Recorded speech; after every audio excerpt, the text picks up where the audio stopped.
اللہ پر بھروسے کا انتہائی ایمان افروز واقعہ بیان کیا جاتا ہے کہ ایک دفعہ کسی جگہ پر اللہ والا رہتا تھا۔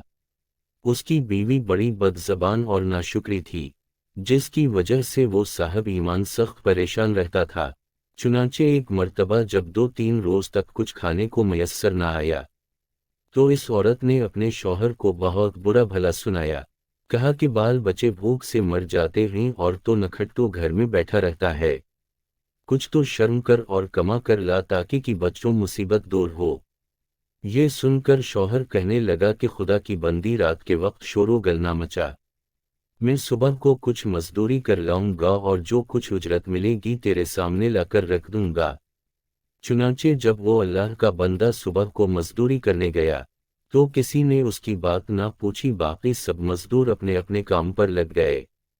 جب اس بندہ خدا نے یہ حال دیکھا تو جنگل میں جا کر عشاء تک ذکر الہی میں مشغول رہا اور رات کو چپکے سے گھر میں جا پڑا کہ خالی ہاتھ دیکھ کر خدا جانے عورت کیا طوفان برپا کرے گی، صبح اٹھ کر پھر کہیں سے مزدوری کر لاؤں گا۔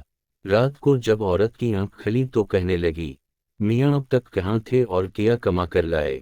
اس نے جواب دیا، میں نے جس کی مزدوری کی ہے وہ بڑا رحیم و کریم ہے، اس نے کل کو مزدوری دینے کا وعدہ کیا ہے۔ اس پر عورت نے چلا کر کہا، ہمارے بال بچے تو بھوکے مر رہے ہیں اور آپ وعدے کرتے پھرتے ہیں۔ پھر صبح کو وہ شخص مزدوری کے لیے گیا، مگر خدا کی شان، پھر بھی اس کو کسی نے نہ پوچھا اور وہ مجبور ہو کر اسی مقام پر جنگل میں عبادت الہی اور گریہ وزاری میں عشاء تک مصروف رہا۔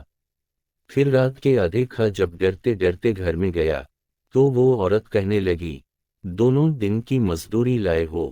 اس بیچارے نے گھبرا کر کہا، آقا نے کل 3 دن کی مزدوری دینے کا وعدہ کیا ہے۔ یہ سن کر عورت آگ ببولا ہو کر کہنے لگی، اپنا بھلا چاہتے ہو تو صبح 3 دن کی مزدوری لے آؤ، ورنہ اپنا منہ نہ دکھانا۔ صبح کو اس عورت نے ایک تھیلی اس مرد کے حوالے کر کے کہا، 3 دن کی مزدوری اس میں لے آنا اور خبردار خالی ہاتھ گھر میں نہ آنا۔ یہ سن کر اس بندہ خدا کی نظر عالم اسباب سے اٹھ کر مسبب حقیقی کی طرف جا پڑی اور اسی وقت سیدھا جنگل میں جا کر عبادت الہی میں مشغول ہو گیا، اور پھر آدھی رات عورت کے خوف سے اسی تھیلی میں ریت بھر لایا کہ رات اس ہیلے سے گزر جائے گی اور عورت کی بد زبانی سے بھی بچ جاؤں گا۔ مگر جس وقت گھر کے دروازے پر پہنچے تو عورت کا ڈر اس قدر غالب ہوا کہ خدا جانے آج کی آفت برپا کرے گی، اس لیے اس نے تھیلی ڈال کر واپس جانے کا ارادہ کر لیا۔ مگر اچانک گھر میں سے ایسی خوشبو آئی جس نے دل و دماغ کو متر کر دیا اور وہ عورت خوش ہوتی ہوئی گھر سے نکل آئی۔ اس خدا کے بندے نے اس سے دریافت کیا کہ یہ کیا معاملہ ہے؟ کہنے لگی کہ اندر چل کر اس کی حقیقت سنو اور خدا کا شکر ادا کرو، یقینا تم سچ کہتے تھے اور تمہارا مزدوری دینے والا بھی سچا ہے۔ واقعہ یہ ہے کہ میں بچوں کے کھانے پینے کی فکر میں مدہوش بیٹھی تھی کہ اچانک کسی نے دروازے پر دستک دی۔ میں نے جا کر دیکھا کہ ایک سبز پوش دروازے پر کھڑا کہہ رہا ہے، لے اپنے شوہر کی 3 دن کی مزدوری لے لے اور اب اس کو کچھ ایزا نہ دینا اور اس سے کہہ دینا کہ جس قدر تو نے مزدوری کی تھی اس قدر اجرت مل گئی، زیادہ کرتا تو اور زیادہ پاتا، آئندہ اس کا خیال رکھنا۔ اور اس نے مجھے یہ تھیلی دی ہے جس میں 50 درہم ہیں، دم بدم اس کی خوشبو دل و دماغ کو متر کر رہی ہے۔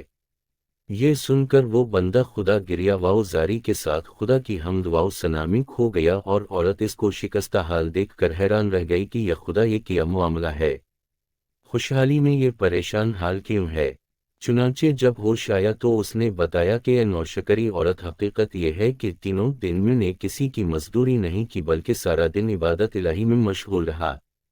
رات کو آ کر تیرے خوف سے یہ ہیلا کر دیتا تھا کہ آقا نے کل مزدوری دینے کا کہا ہے، مگر میرے مالک حقیقی نے اپنے غلام کو سچا کر دکھایا اور تیری رات دن کی آفت سے مجھ کو نجات دے دی۔ اس پر میں جتنا بھی اس کا شکر ادا کروں کم ہے۔ دیکھ آج اس تھیلی میں تیرے ڈر سے ریت بھر کر لایا ہوں، تو اس کو خالی کر لے اور ریت کو پھینک دے۔ جب اس کی بیوی نے چاہا کہ تھیلی کو خالی کریں تو دیکھتی ہے کہ وہ تھیلی ایسے جواہرات سے بھری ہوئی ہے جن سے تمام گھر روشن ہو رہا ہے۔ یہ حال دیکھ کر اس اللہ کے بندے نے اپنی تمام عمر خدا کی شکر گزاری میں گزار دی۔